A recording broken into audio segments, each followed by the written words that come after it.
내 기도하는 그 시간 그때가 가장 즐겁다. 이 세상 근심 걱정에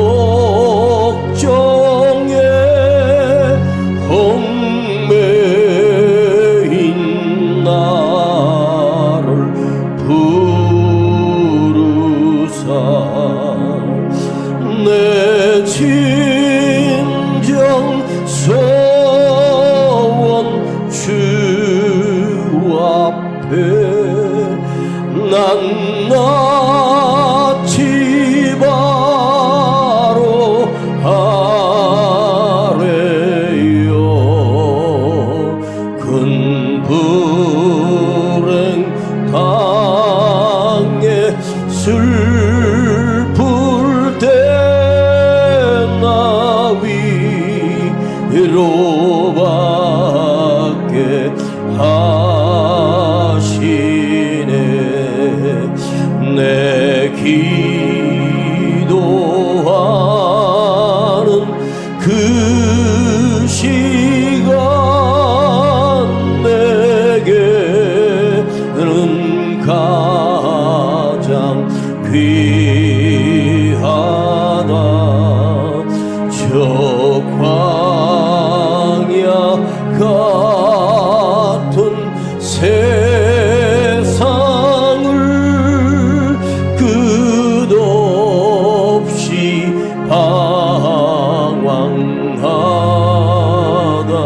방황하다가 대한 길을 떠나서 주께로 내가 이끌려 그 보좌 앞에 나아가 그 은혜 받게 하시네. 4절 내 기도하는 그 시간 그때가 가장 즐겁다. 주 세상에서 일찍이 저요란 한 곳 피하여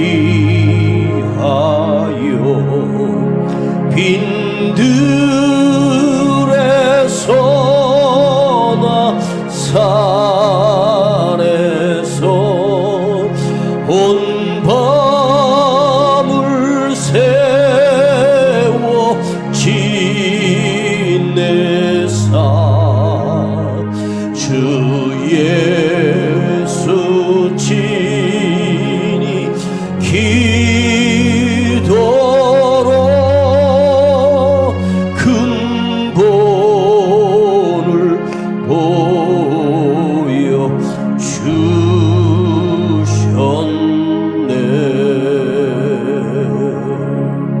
보여주셨네. 아버지 하나님, 오늘도 수요일 밤 우리를 불러주셔서 감사드립니다. 오늘도 하는 주의 말씀을 들려지고 주의 음성이 들려지고 주의 말씀이 깨달아지게 하시고 내가 더 주님께 가까이 나가는 거룩한 밤 되게 하여 주옵소서. 주님만이 홀로 영광과 존귀와 찬양을 받으시옵소서. 거룩하신 우리 구주 예수 그리스도 이름으로 기도하옵나이다. 아멘. 우리 요한복음 6장입니다. 요한복음 6장. 요한복음 6장 14절로 15절입니다. 요한복음 6장 요한복음 6장 14절로 15절 두 절을 봉독하겠습니다. 시작. 그 사람들이 예수의 행하신 이 표적을 보고 말하되 이는 참으로 세상에 오실 그 선지자라 하더라. 그러므로 예수께서 저희가 와서 자기를 억지로 잡아 임금 삼으려는 줄 아시고 다시 혼자 산으로 떠나가시니라. 오병이어의 기적, 이거를 오늘 한 번 더 묵상해 보려고 합니다. 우리나라의 대통령이 임기가 시작되면 처음으로 대통령이 하는 일이 내각을 구성하는 거예요. 그 내각에는 각 부서의 장관들과 차관급, 그리고 비서진, 부속실장들, 대충 대통령 주변에서 국정을 맡아 운영하는 사람들의 숫자가 약 120명에서 150명 정도 됩니다.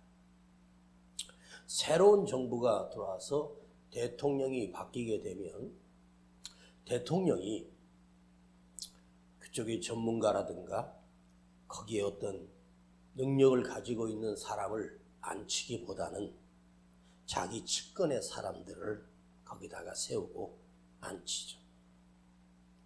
그 사람이 능력이 있느냐 없느냐가 중요한 것이 아니고 국회의원을 지냈던 사람이나 검사나 변호사, 판사, 법조인들, 그리고 가장 많이 고용된 사람들이 대학 교수들이 장관 자리나 내각에 들어가는 걸 볼 수 있어요. 그러니까 우리 같은 사람들은 대통령이 불러줄 일도 없고 여러분이 그 내각 안에 장관이 될 가능성은 거의 없습니다. 언제는 또 대학 교수들이 했다가 청문회에서 하루 만에, 이틀 만에 탈락을 하고 하루 장관, 이틀 장관, 한 달 장관 하다가 끝나는 장관들도 수없이 많습니다. 그런데 지금까지 새로운 정부가 들어서서 대통령이 그 사람을 지목해서 장관이나 또한 자기 밑에 보좌진이나 어떤 전문가 자리에 앉힐 때 지금까지 우리 대한민국에서 대통령이 그 사람을 장관으로 임명하고 세울 때 그 사람이 교수든 박사든 아니면 검사 출신이든 유명한 사람이라 할지라도 단 한 사람도 그 대통령이 그 장관을 세울 때 거절하거나 나는 내 직업이 아이를 가르치는 교수이니 나는 내 직업이 판사니까 나는 이 자리를 버리고 장관이 될 수 없습니다라고 거절한 사람이 있었을까요? 지금 역사 가운데 거기에 앉았던 사람들이 최소한도 3,000에서 5,000명이 돼요.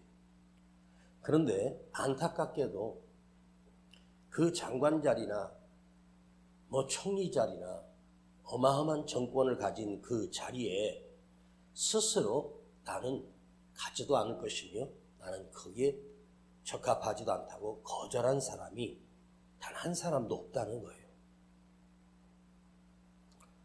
우리나라 대통령이 되고 싶지 않은 국회의원, 대통령이 되고 싶지 않은 장관들이 있겠습니까? 대통령 자리에 올라갔던 사람 치고 마지막이 좋은 사람이 거의 없어요. 그래서 그들은 서로 높은 곳에 올라가려고 발버둥을 칩니다. 자, 그런데 오늘 예수님이 이 땅에 오셨을 때 이웃의 작은 나라의 사신들이 예수님을 자기 나라 왕의 보좌관으로 예수님을 따로 불러서 유대에 살다간 당신이 죽으니 우리나라에 와서 왕과 같은 자리에 앉으라고 누군가가 찾아왔을 때 주님은 한마디도 대답하지 않고 그것을 주님께서는 거절하셨습니다. 자, 오병이어의 기적이 일어났어요. 거기에 앉은 어른과 숫자만 해도 다이 10,000명이 넘는 군중들입니다. 그날 그 10,000명의 사람들 중에 그 떡을 먹고 배부른 그들은 그냥 흩어진 것이 아닙니다. 그들이 모여서 의논을 했습니다. 지금 우리가 이 빈들에서 그 보리떡 5개 물고기 2마리로 우리를 배불리 먹이신 그 예수님의 기적을 보았던 그 사람들은 무슨 생각을 했겠습니까? 바로 지금 이 나라에 진짜 지도자가 나타났다. 진짜 능력 있는 자가 나타났다. 너도 봤잖아. 우리도 보았잖아. 그 아무것도 없는 것 가지고 우리를 배불리 먹인 그분이라면 당연히 우리 지도자가 되어야 하고 우리나라의 왕이 되어야 한다라고 그들은 생각했습니다. 그 당시에 로마가 지배하고 있는 이스라엘 땅에 헤롯이라고 하는 자가 돈을 주고 로마 황제에게 이스라엘 땅에 분봉왕으로 있는 거예요. 그는 백성들, 국민들을 생각하지 않고 오직 자기 배만 불리는, 또 제사장 패거리들 또한 자기들의 권력을 이용해서 평민들은 굶주림에 시달리고 있었습니다. 그래서 그들은 예수님을 우리의 왕으로 옹립해서 이 헤롯을 물리치고 로마 황제를 깨트리고 우리 이스라엘 땅이 대제국이 될 수 있는 지도자, 저런 능력을 가진 분이라면, 아무것도 없는 가운데서 기적을 행하신 그분이라면 완전한 우리의 왕이 될 수 있다고 생각하고 그 군중들은 예수님을 떠나지 않고 끝까지 쫓아옵니다. 그리고 그들은 예수님을 자기들의 왕으로 삼으려고 그들이 결정을 하고 예수님을 왕자리에 세우기 위해서 주님을 따라다닙니다. 예수님이 진짜 그 작은 이스라엘 땅에서 정말로 그 능력을 가지고 이스라엘 땅의 왕이 되셨다면 아마 이 세상에서 가장 강대한 나라가 됐을 것은 틀림이 없습니다. 여러분, 전능하신 하나님이 왕이 되시면, 그 능력을 가진 그분이 왕이 되신다면 무엇을 못하겠습니까? 요즘 젊은 청년들이 허덕이며 살면서 절망감에 사로잡혀 있고, 우리가 앞으로 나의 미래에 뭔가 내가 더 성공할 수 있고 더 부유해질 수 있는 사다리조차도 없다는 거예요. 사다리가 놓였으면 그 사다리를 타고 올라가야 되는데 사다리 자체가 끊어져서 그냥 서민은 평생 서민으로 살아야 되고 부자는 평생 부자로 사는 구조다. 지도자가 바뀌고 대통령이 바뀐다고 해서 달라진 건 아무것도 없어요. 사람이 무엇을 해줄 수 있겠습니까? 강력한 대통령이 태어난다고? 머리 좋은 대통령이 생겼다고?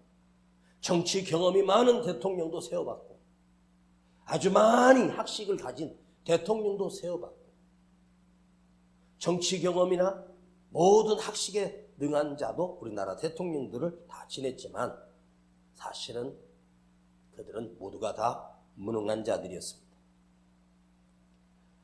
자, 주님께서 생각해 볼 때 나를 저들이 자기들의 황제로, 저들의 왕으로 삼으려고 했었다면 주님은 육을 가지신 분이기 때문에 잠깐이라도 이제서야 저들이 나를 알아주는구나.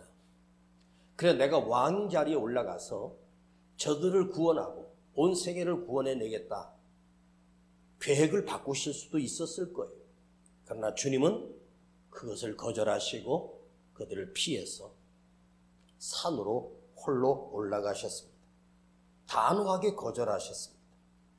여러분, 이 제안이 우리 인간이었다면, 예수님이 아니고 나였다면 그들을 등지고 떠날 일이 없습니다.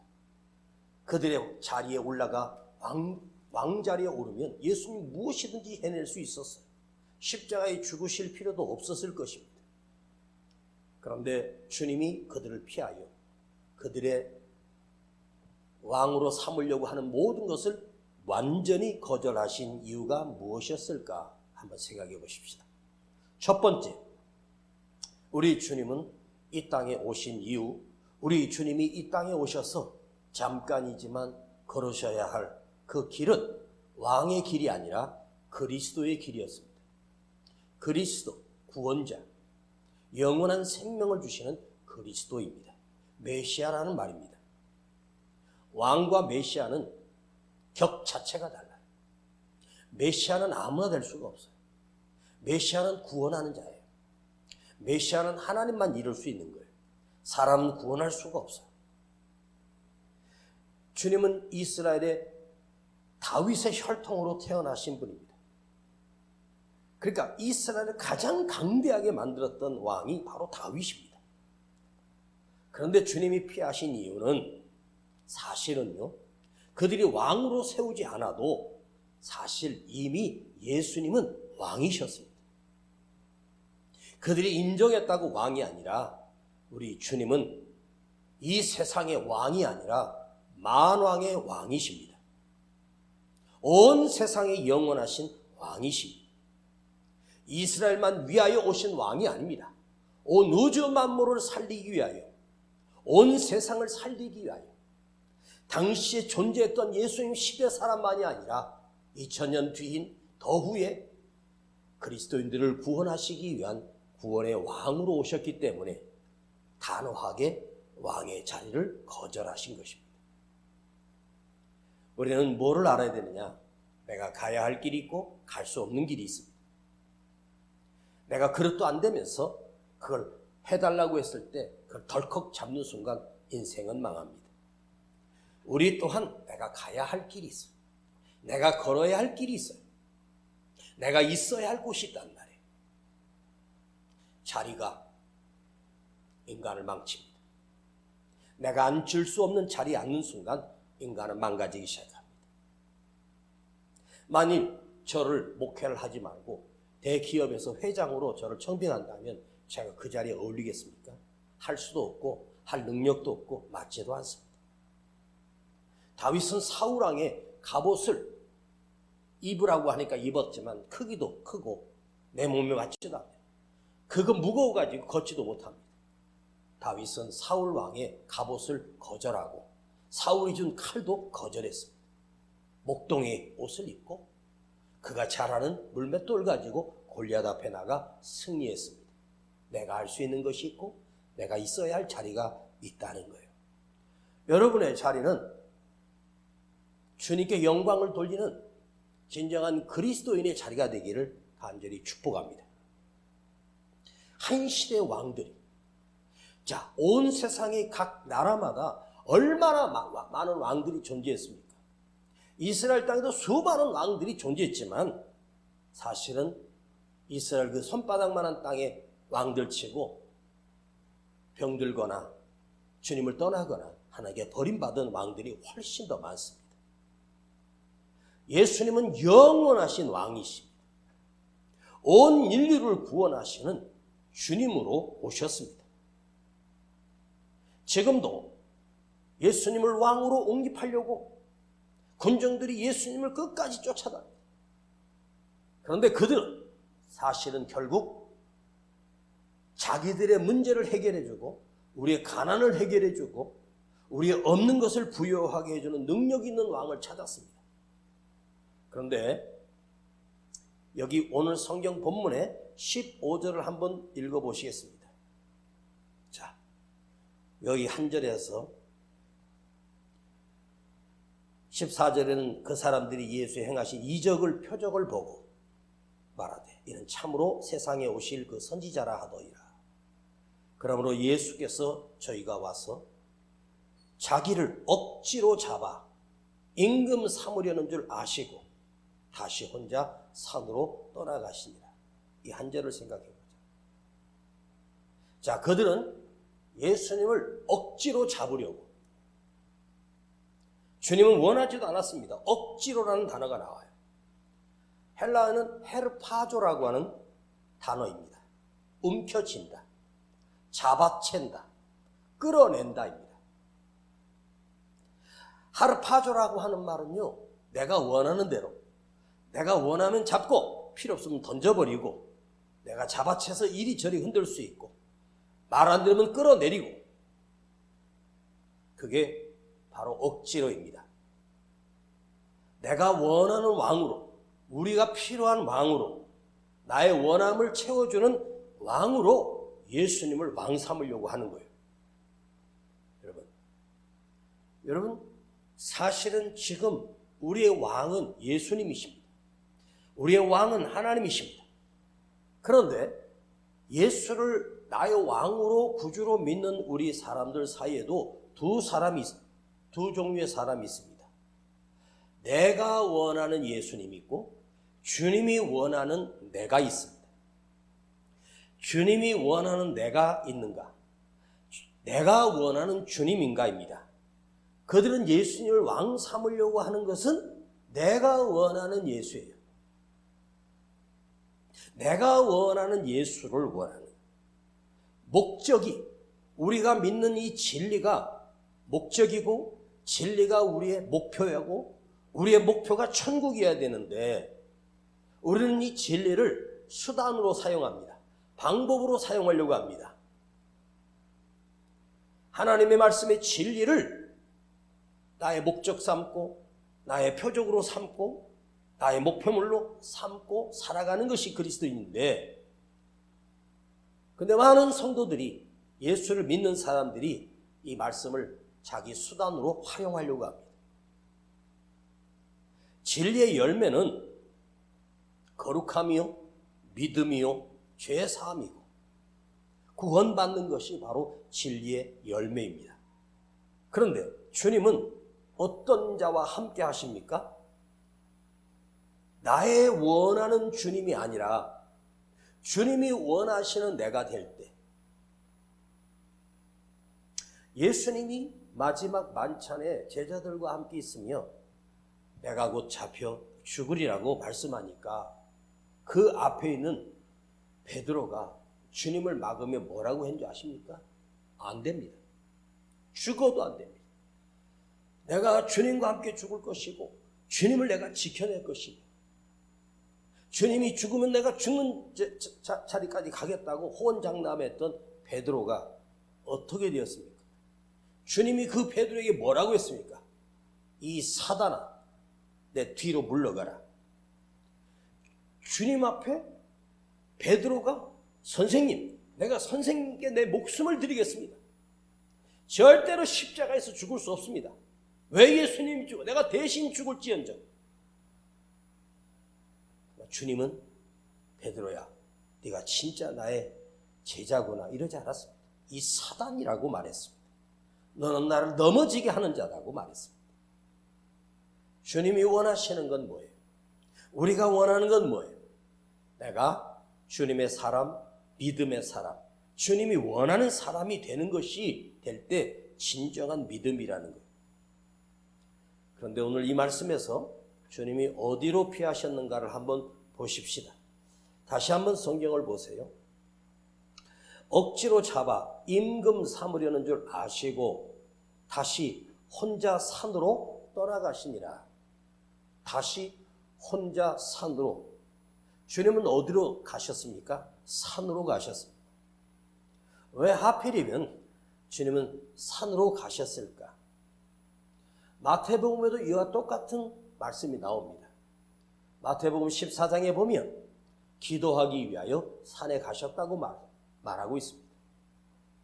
어쩌면 주님은 그들의 원하는 요구, 그들의 원하셨던 것을 주님이 다 해줄 수는 있어요. 주님은 잠깐의 왕이 아니라 영원한 왕이 되기 위하여 주님은 산으로 가셨습니다. 주님이 이 땅에 오신 이유는 뭐죠? 우리를 구원의 왕, 만왕의 왕이 되시기 위하여. 잠깐의 왕은 우리의 삶을 구원해낼 수가 없습니다. 인간을 살릴 수 있는 구원이 불가능합니다. 다윗이 사울의 군대가 쫓아왔을 때 그를 따르던 그의 동무들이 지도자에게 산으로 피하십시오. 그러나 다윗이 이렇게 말합니다. 날 보러 산으로 피하라고? 아니야. 나는 여호와께 피하리이다. 나는 하나님의 품으로 피하겠다. 그때 하나님께서 다윗을 끝까지 책임져 주셨고 다윗을 보호하셨어요. 주님이 산으로 가신 이유는 기도하시기 위하여 가신 거예요. 지금 주님은 그 자기를 왕으로 옹립하려고 하는 가장 인기 절정의 순간에 우리 주님은 산에 오르셔서 기도하러 가셨습니다. 그러면 예수님이 산에 오르셔서 그 아버지 하나님 앞에 기도하고 엎드렸다는 것이죠. 쉬운 시간은 아니에요. 밤새워 기도하셨습니다. 여러분은 언제, 어떻게, 무슨 기도를 하고 있습니까? 문제 때, 위기 때, 힘들 때? 그러나 우리 주님은 그들이 자기 자신을 왕으로 삼으려 할 때 가장 형통하고 가장 인기 절정인 순간에 그 인기를 보는 것이 아니라 나를 인정해 주는 사람들에게 인정받고 싶은 것이 아니라 아버지 하나님 앞에 엎드려 더 깊이 기도하러 산에 가셨습니다. 십자가의 길은 인간이 십자가의 길을 간다고 해서 구원해낼 길이 없고 오직 주님만이 십자가의 길을 가셔야 그 십자가에 죽으신 예수님이 그 예수를 믿는 자에게 구원의 역사가 일어나는 거예요. 여러분, 내 삶의 문제만 해결하기 위하여 예수를 이용하기 위해서 기도하는 자가 아니라 오히려 우리가 평탄하고 형통할 때, 내가 가장 인정받을 때 오히려 그때가 기도할 시간이라는 뜻입니다. 다시 15절을 보시겠습니다. 그러므로 예수께서 저희가 와서 자기를 억지로 잡아 임금 삼으려는 줄 아시고 다시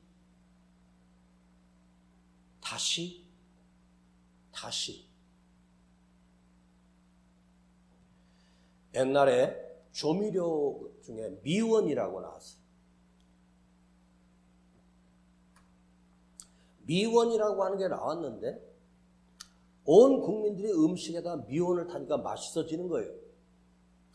그래서 다른 회사에서 미풍으로 비슷한 거를 만들었는데 미풍이 팔리지 않으니까 어떻게 하면 미원을 이길 수 있을까? 그래가지고 그들이 조미료를 만들었는데 대박이 났어요. 그게 뭔지 아세요? 다시다야. 다시다.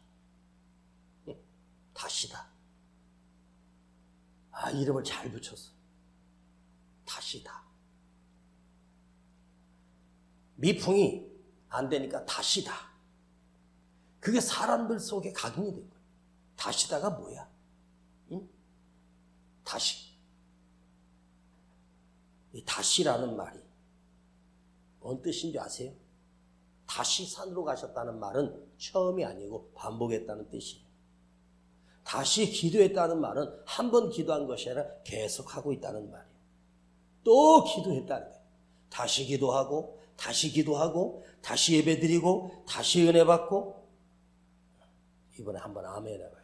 다시 은혜 받고 다시 기도하고 다시 감사하고 또 기도하고 다시라는 말이 뭐냐? 반복했다는 뜻이. 한 길을 갔다는 거죠. 반복적으로 기도하셨다. 누가복음에 보면 주님이 산에 오르실 때 성경은 어떻게 기록되냐면 습관적으로 기도하셨다는 단어가 나와요. 습관적으로. 제가 이 구절을 여러분에게 왜 말씀 안 드리냐면 누가복음에 나오니까 이게 누가복음에 나오는데 몇 장 몇 절을 하다가 틀리면 저는 집에 가서 아내한테 혼납니다. 그리고 어디 펴주고 여기 있는데 엉뚱한 걸 얘기했다. 누가복음에 나오는데 한 20장에서 한 23장, 4장 사이에 나올 거예요. 혹시 안 나오면 창세기부터 뒤져보면 꼭 나올 거예요. 습관적으로. 여러분 기도가 얼마나 힘든 줄 아세요? 기도가 쉽지 않아요. 힘들고 어려워요. 기도의 길을 가는 건 어려운 길을 가는 거예요. 결코 쉽지 않습니다. 그런데 기도하는 사람은 단 하루만 기도하지 않아도 기도는 무너지는 것이 기도입니다. 우리가 수요예배 나오는 사람들 보면 딱 정해져 있잖아요. 안 나오는 사람은 절대로 안 나옵니다. 나왔던 사람들 한번 졸업하면 다시 안 나와요. 주일 예배도 자꾸 빠져먹기 시작하면 빠지는 걸 우습게 여겨요. 그러니까 주님은 자기를 왕 삼으려 할 때 주님은 주님 자신에게는 그것이 위기였어요. 그래서 다시 산으로 가셨어요.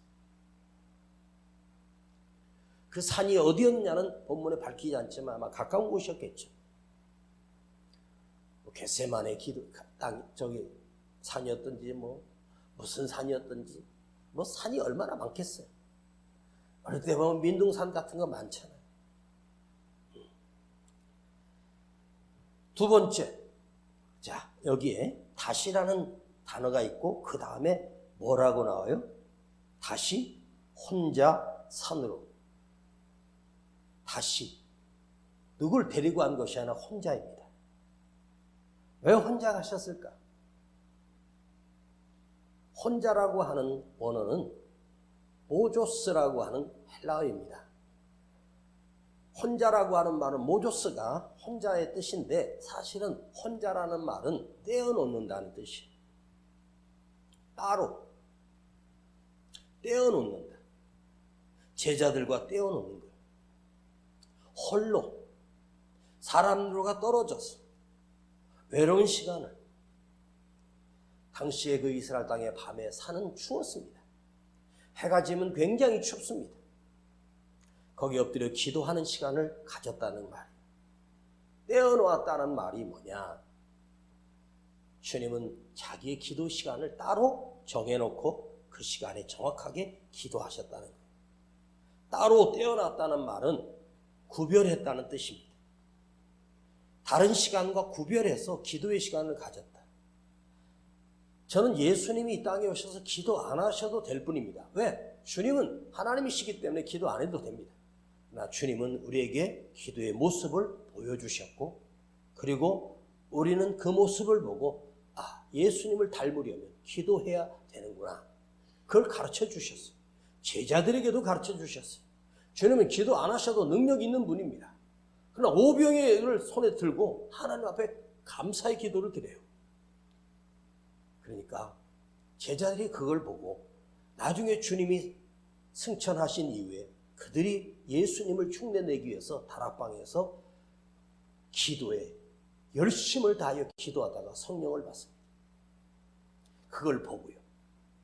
동물의 왕국에 보면 사자들이 새끼 사자를 데리고 이제 어느 정도 껑충껑충 뛰어다니는 애기 사자를 데리고요 사냥을 합니다.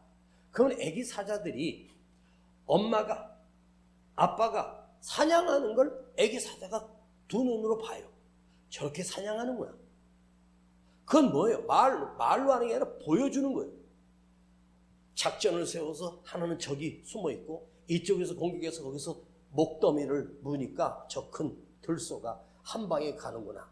그럼 어린 사자가 그걸 보고 커서 다른 게 아니라 목을 졸라매는 걸 본능적으로 배우는 거예요. 숨통을 조이는 거죠. 아무리 큰 짐승이라도 숨통을 조이면 죽는 거거든요. 그러니까 그걸 어린 사자들이, 어린 표범들이 보고 배우는 거예요.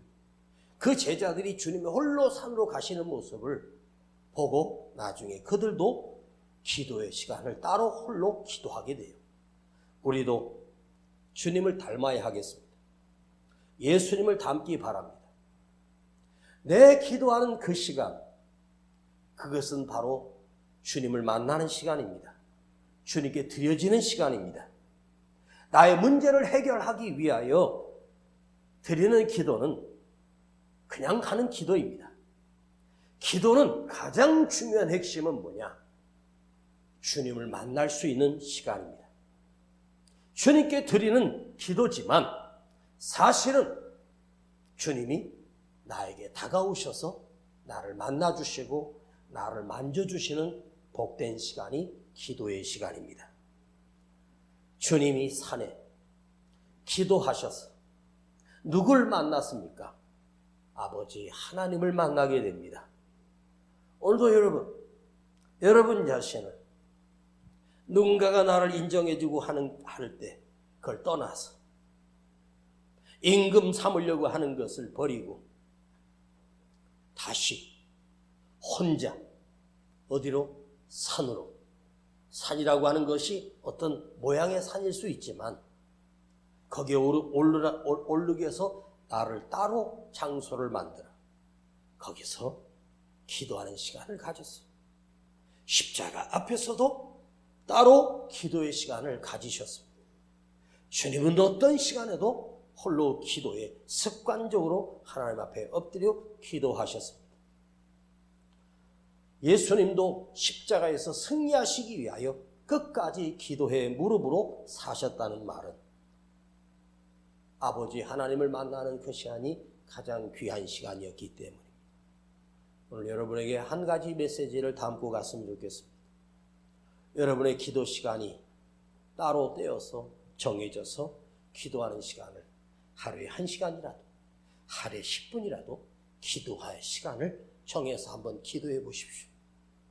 그 시간이 얼마나 거룩하고 복되고 아름다운지 더 깊은 주님을 경험하게 되는 복된 자리는 바로 기도의 자리입니다. 기도하겠습니다. 아버지 하나님, 주님은 왕 삼으려는 그 백성들을 마다하시고 홀로 산에 스스로 그것을 버리고 산으로 가셔서 엎드려 기도하셨습니다. 주님, 이것을 성경에 기록하여 오늘 우리에게 주는 메시지는 너도 기도해라, 너도 엎드려라. 그때 아버지 하나님이 나를 만져주셨던 그 은혜를 지금 내가 너에게 베풀 은혜를 베풀기 위하여 너도 기도의 시간을 가져라. 주님, 오늘 우리의 기도 시간이 많아지게 하시고 기도의 시간이 복되게 하시고 거룩하신 주님을 경험하는 복된 시간 되게 하여 주시옵소서. 예수님의 이름으로 기도하옵나이다. 아멘. 1절 4절 부르고 기도합니다. 내 기도하는 그 시간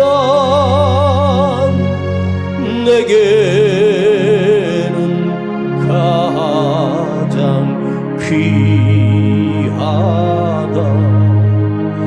이 세상 근심 걱정에 얽매인 나를 부르사 내 진정소원 주 앞에 난 나지 바로 아래요. 큰 불행 당해 슬플 때 나 위로받게 하시네. 내 기도하는 그 시간 내게는 가장 즐겁다. 주 세상에서 일찍이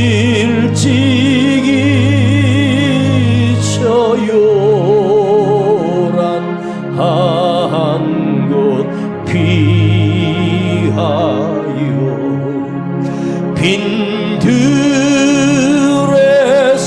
빈들에서나 산에서 온 밤을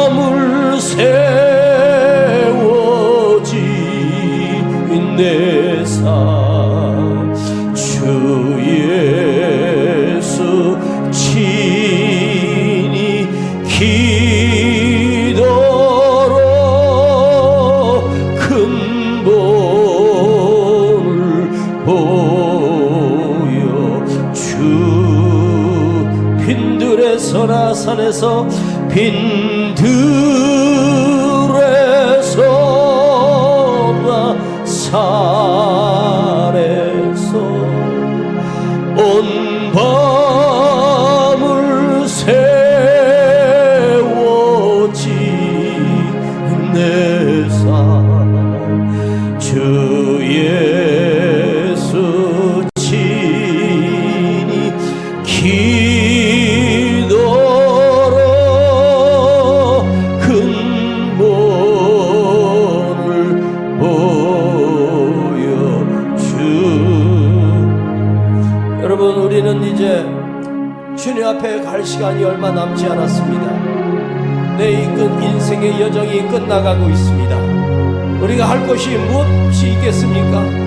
내가 세상의 성공이 아니라 주님께 더 가까이 나가 기도하는 시간을 더 가지시길 바랍니다. 오늘 우리의 훈련이 되게 하시고 주님 앞에 엎드려 기도하게 하시고 주님 앞에 엎드려 간절히 기도하는 복된 시간 되기를 원하며, 주여 내게 기도의 능력과 기도의 은혜와 기도의 기쁨이 넘쳐나게 하옵소서. 내 기도가 다시 주님처럼 살아나게 하옵소서. 주여 부르고 기도합니다. 주여